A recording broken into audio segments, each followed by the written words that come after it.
देखना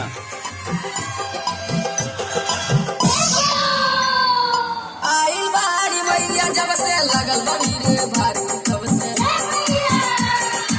आई बारी मैया जब से लगल बड़ी रे भारी तब से पंडित जी से पतरा गवाई लीजिए दशहरा घुमाई दीजिए दशहरा के मेला घुमाई दीजिए आई बारी मैया जब से लगल बड़ी रे भारी तब से पंडित जी से पतरा गवाई लीजिए दशहरा के मेला घुमाई दीजिए दशहरा के मेला घुमाई दीजिए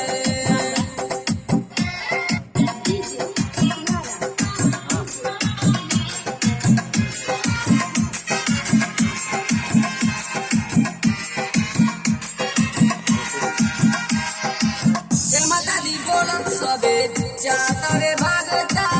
मथवा पर माई के ले के कलसा जय माता दी बोलत सबे चातरे भागता मथवा पर माई के ले के कलसा माई के दर्शन हमहु करती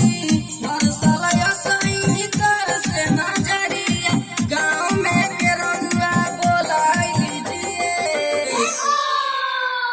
दशहरा के मेला